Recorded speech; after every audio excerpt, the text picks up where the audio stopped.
Greetings, and welcome back to our Standing Watch program. The American public, and not just the American public, seems to be tremendously occupied these days with the presidential campaigns to determine as to who is going to be the next president in the White House. And we hear candidates talking about their unique qualifications as to why they, and only they, should be the next president, while the other candidates are just not qualified or qualified enough to be in that position.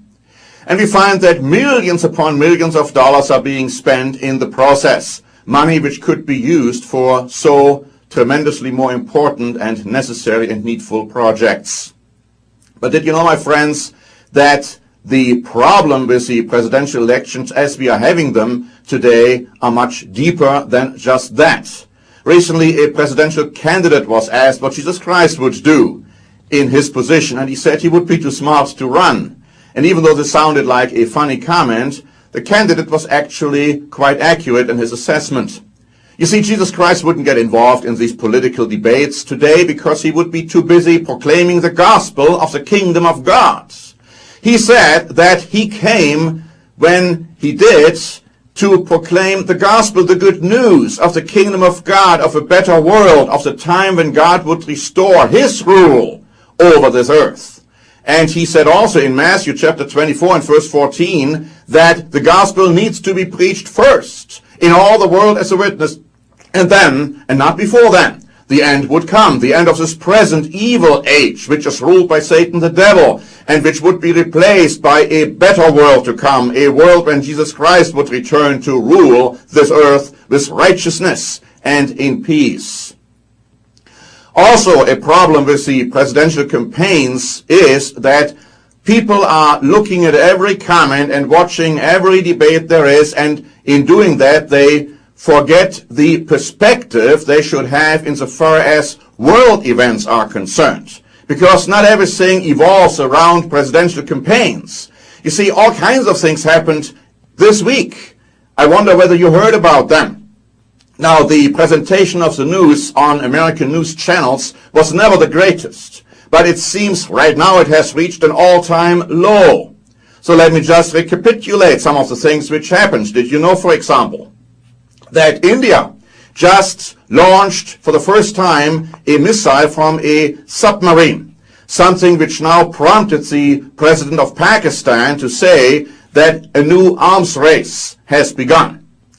Why is that interesting? Why is that important? Because the Bible strongly indicates that there's going to develop a power bloc in the East, consisting of Russia and China and India and Japan and other countries, which are going to pose a threat to the Western world. Then we found about the recession in the United States of America, whether it's a recession or whether it is leading towards it, I don't care what the terminology might be, has affected the rest of the world, so much so that many countries now, and also many private companies, have refused to any longer use the dollar for their transactions, and they have turned to the euro. And the euro has hit an all-time high now by reaching a benchmark of 1.51 towards the dollar. In other words, you have to pay $1.51 to get 1 euro. I remember many years ago when the euro was introduced, people were saying, oh, this is a short-lived adventure and the euro will not be sustained and it will go back to the individual currencies.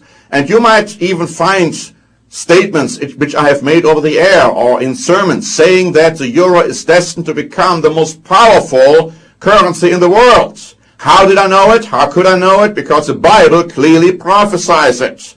The Bible also clearly prophesies that the United States of Europe, as it is being formed right now, will become the most powerful power bloc in the world. Something which we can expect to happen. And let me tell you, my friends, no matter who is going to be the next president, he is not going or she is not going to be able to prevent that from happening. Europe is looking with interest at the presidential elections, but they also find out with dismay that not too many of the candidates are even talking about the relationship between Europe and the United States, thinking that that may not be important. And the Bible clearly prophesies that the relationship between those two power blocs will deteriorate. It will not substantially increase no matter who the next president is going to be.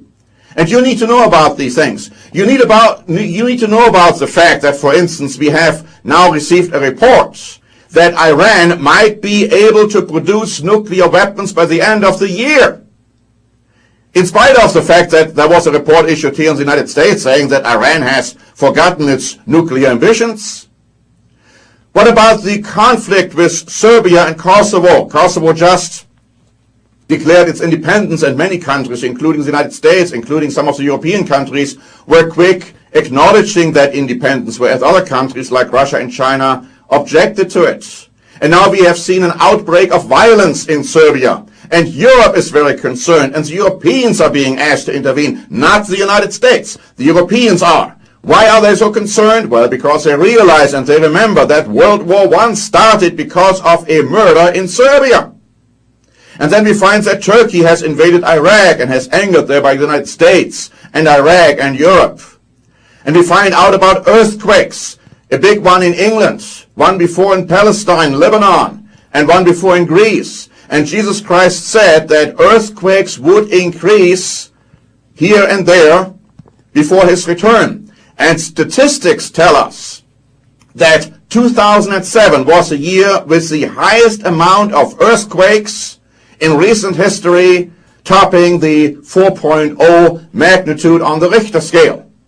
These are all events pointing at the soon coming return of Jesus Christ. So rather than being occupied with presidential elections, spending all that money, we as true Christians have to realize that our home is not this earth. In other words, we are not from this earth, from this present age.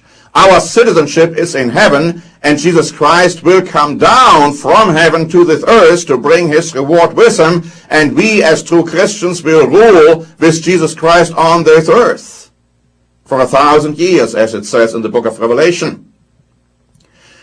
These events, as I explained them today, these political developments, are extremely important because Jesus Christ warned us to watch. And he said, watch you and pray always that you are worthy to escape all these things which are surely going to come to pass. Now, he wasn't talking about being transferred to heaven during the time of the Great Tribulation. Nothing in the Bible promises that. But the Bible does promise that you can be protected from the evil time to come.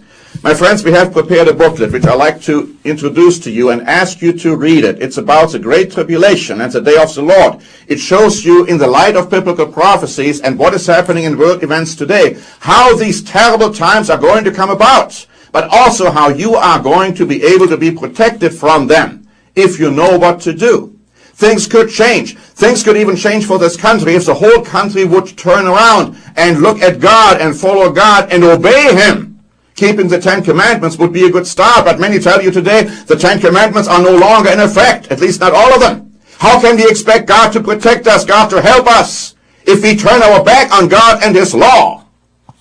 My friends, you need to know what is happening in the world, and you cannot rely on what you might be hearing by accident on some of the American news channels. We are sending out each week an update, and this update has a lot to say about the world events in the light of biblical prophecy. I dare to say, my friends, that you will not get this kind of information anywhere else. You need this publication. You can subscribe to our update by just going to our website, or you can even read it there because we are posting it every week there on our website. What is wrong with the American elections? Let me rephrase the question and ask you this. What is right with them? Until next time, this is Norbert Link for the Standing Watch program.